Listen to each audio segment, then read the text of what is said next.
바이오 분야 핫 이슈와 트렌드를 알아보는 카페 B 시간입니다. 네, 바이오 길라잡이 이성규 기자와 함께하겠습니다. 안녕하세요. 네, 안녕하세요. 그러니까 얼마 전에 일본 애니메이션 그렇죠. 공각기동대를 네. 리메이크해서 영화로 나왔잖아요. 네. 그 스칼렛 요한슨이 열연을 펼쳤는데, 네. 근데 특이한 것이 뇌는 사람 그죠. 뇌인데 네. 몸은 기계였어요. 네. 완전히 결합해서 완전 인간 병기가 네. 됐던데요. 이 이게 실제로 가능할까요? 이 영화 속의 인간은 그 인간과 기계의 경계가 허물어진 어떤 중간 형태의 인간이라고 볼 수 있는데요. 예. 최근에는 과학기술의 발달로 이 기계를 신체의 일부로 활용하는 사례가 점점 늘고 있습니다. 아하. 화면 한번 보시겠습니다.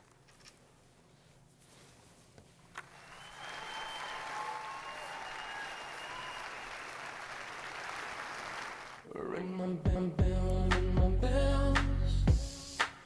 Ring my bell, ring my bells. Sometimes you love it, sometimes you don't. Sometimes you need it, then you don't, then you let go.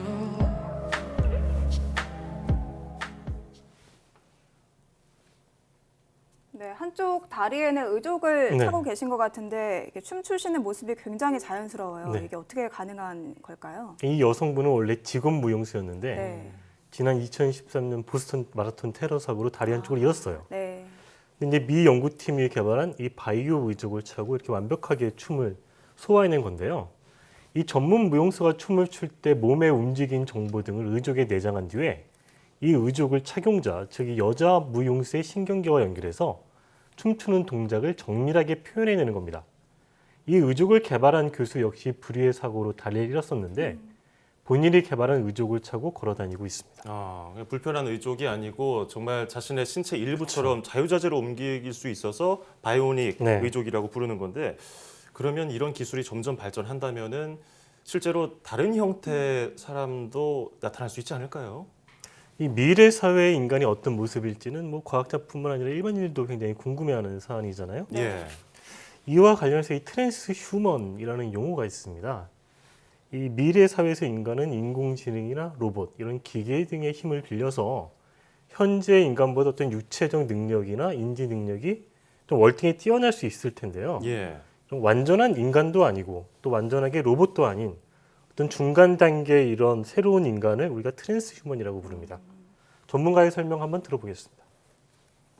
굉장히 변형적인 형태면서 삶의 조건이 완전히 바뀐 이제 그런 것들을 포스트 휴먼이라고 하는데 그 중간 단계를 트랜스 휴먼이라고 한다. 각종 과학기술의 발달로 인간의 능력이 증강된 형태, 그걸 통해서 무병장수하려는 어떤 그런 인간, 그런 것들을 제가 트랜스 휴먼이라고 합니다. 그러니까 인간의 한계를 뛰어넘는 그렇죠. 인간은 트랜스 휴먼이다, 네. 이렇게 정리해 볼 수 있을 것 같은데요. 로봇 얘기가 나와서 말인데 요즘 입는 로봇도 굉장히 많이 개발이 네. 되고 있잖아요. 그럼 이것도 트랜스 휴먼과 관련이 깊다고 볼 수 있겠네요. 이제 아이언맨 영화를 보면 그 로봇슈트 아마 다들 아실 네. 텐데요.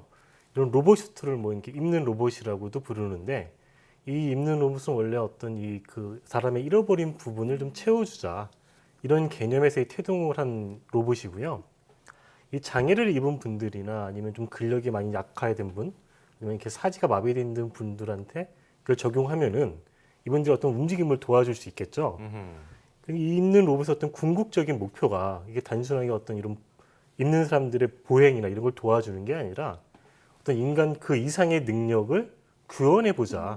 이게 어떤 그 궁극적인 목표라는 점에서 이 트랜스 휴먼의 굉장히 중요한 도구다. 이렇게 이해할 수가 있는 거고요. 한번 관련된 화면 보시겠습니다.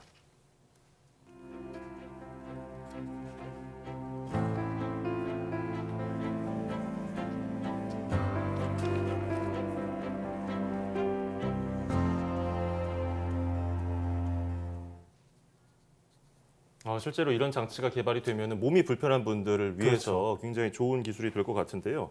근데 이 외에도 뭐 자신의 근력을 네. 뭐 몇 배로 키워준다든지 이런 신체 능력을 향상시키는 로봇들이 있던데요. 이제 근력 증강용 뭐 입는 로봇이다, 이렇게 얘기들을 하는데요. 네. 이런 로봇은 이제 그 기본적인 원리가 이 입는 로봇이 어떤 사람의 동작을 측정해서 똑같이 따라하는 데 있거든요. 그러니까 만약에 이 로봇에 무거운 짐을 올려놓으면은 사람의 동작을 따라하면서도 무거운 짐을 로봇이 지게 되는 거죠. 예. 사람이 이제 그 로봇을 착용하면 결국 이제 그 로봇 안에 이렇게 쏙 들어가는 경우가 되는 거죠.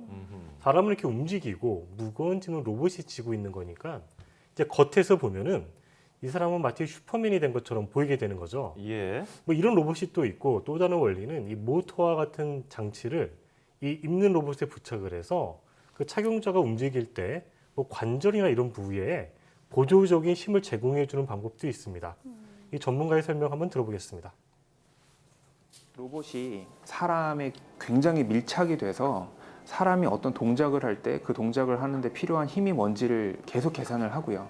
그래서 사람이 내야 되는 힘의 일정 부분을 로봇이 대신 내주는 그런 방식으로 보조를 하는 방법이 있습니다.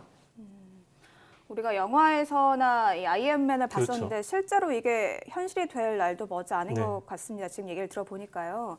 그런데 뭐 이성규 기자 설명을 듣고 저희가 화면을 보면 이 트랜스휴먼 좀 긍정적인 네. 점이 많은 것 같거든요. 뭐 장애를 극복할 수도 있을 그렇죠. 것 같고 뭐 향후 군대에서도 쓸 수 있지 네. 않을까 이런 생각이 드는데 좀 어떻게 봐야 할까요? 이제 군대에서 쓰는 거는 우리가 이제 보통 슈퍼솔저라고 얘기를 하죠. 네. 네. 그래서 뭐 이런 거는 전쟁 현장에서 굉장히 유용할 텐데 네.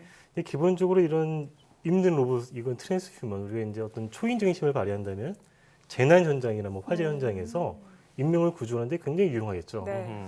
그다음에 요거는 뭐 이제 예를 들면 어떤 굉장히 유명한 외과 의사인데 내가 내 팔이랑 똑같은 기능을 하는 로봇 팔을 하나 만드는 거예요.